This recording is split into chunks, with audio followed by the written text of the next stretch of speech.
അബ്രീത ബാനുവിന്റെ Amina to and from Delhi. ഞാൻ ഈ അടുത്ത കാലത്ത് വായിച്ചത് എനിക്ക് ഒരുപാട് ഇഷ്ടപ്പെട്ട ഒരു പുസ്തകമായിരുന്നു അബ്രീത ബാനുവിന്റെ Amina to and from Delhi. അതിന് ഒരുപാട് കാരണങ്ങളുണ്ട്. സ്പെഷ്യലി അതിന്റെ പ്രധാന കഥാപാത്രമായിട്ടുള്ള ആമിന കൈകാര്യം ചെയ്യുന്ന അവളുടെ ഓരോരോ ഇമോഷൻസ് അത് എനിക്ക് ഒരുപാട് റിലേറ്റബിൾ ആയിരുന്നു. എനിക്കെന്നല്ല, ഒരു പക്ഷേ ഈ പുസ്തകം വായിച്ച് പലർക്കും അത് ഒരുപാട് റിലേറ്റ് ചെയ്യാൻ സാധിച്ചിട്ടുണ്ടാവും.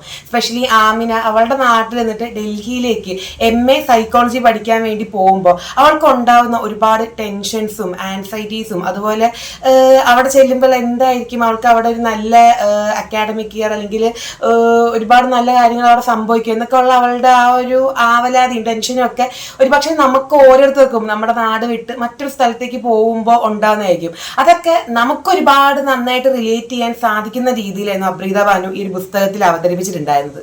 ആമിന എന്ന കഥാപാത്രത്തിന്റെ സൗഹൃദങ്ങളെയും അതുപോലെ അവളുടെ കുടുംബ ബന്ധത്തെയും അവതരിപ്പിക്കുന്ന രീതിയിലും അബ്രീത ബാനു ഈ ഒരു കാര്യം ശ്രദ്ധിച്ചിട്ടുണ്ടെന്ന് എനിക്ക് തോന്നിയിട്ടുണ്ട്. അതായത് ഒട്ടും ഓവറാക്കാതെ നമ്മൾ എങ്ങനെയാണ് നമ്മുടെ സുഹൃത്തുക്കളോടും നമ്മുടെ മാതാപിതാക്കളോടും സഹോദരങ്ങളോടും ഒക്കെ പെരുമാറുന്നത് അത് അതേപോലെ തന്നെയാണ് ഈ ഒരു പുസ്തകത്തിലും അബ്രീത ബാനു അവതരിപ്പിച്ചിരിക്കുന്നത്. Amina to and from Delhi എന്നൊരു പുസ്തകം എനിക്ക് ഏറെ പ്രിയപ്പെട്ടതായി മാറുവാനുള്ള മറ്റൊരു പ്രധാനപ്പെട്ട കാരണം എന്തെന്ന് വെച്ചാൽ ആമിനയും അവളുടെ ഏറ്റവും പ്രിയപ്പെട്ട സുഹൃത്തും പിന്നീട് അവളുടെ കാമുകനുമായി മാറുന്ന ഇർഫാൻ തമ്മിലുള്ള പ്രണയബന്ധത്തെ അവതരിപ്പിച്ചിരിക്കുന്ന രീതി എനിക്ക് ഒരുപാട് ഇഷ്ടപ്പെട്ടതാണ്. കാരണം ഈ ഒരു അടുത്ത കാലത്ത് ഞാൻ വായിച്ച പല പുസ്തകങ്ങളും അതൊരു പക്ഷെ ഒരു പ്രണയ പുസ്തകമാകാം, അല്ലെങ്കിൽ ആ പുസ്തകത്തിന്റെ ഇടയ്ക്ക് പ്രണയം കയറി വരുന്നതാകാം, എന്ത് തന്നെയാണെങ്കിലും ആ കഥകളിലൊക്കെ കാമുകന്മാർ വളരെയധികം ക്രിഞ്ചായിട്ട് എനിക്ക് ഫീൽ ചെയ്തിട്ടുണ്ടായിരുന്നു. ഒരുപാട് പുസ്തകങ്ങളൊന്നും ഞാൻ പറയുന്നില്ലെങ്കിലും ചില പുസ്തകങ്ങളിൽ എനിക്ക് അങ്ങനെ ഫീൽ ചെയ്തിട്ടുണ്ടായിരുന്നു. പക്ഷെ Amina to and from Delhi എന്ന ഒരു പുസ്തകത്തിൽ ആമിനയും ഇർഫാനും തമ്മിലുള്ള ആ ഒരു പ്രണയബന്ധം അതെനിക്കൊരു പക്ഷെ ഈ ഒരു സമീപകാലത്ത് ഒരുപാട് പേര് കണ്ടു പഠിക്കേണ്ട ഒന്നാന്ന് എനിക്ക് തോന്നിയിട്ടുണ്ട്. കാരണം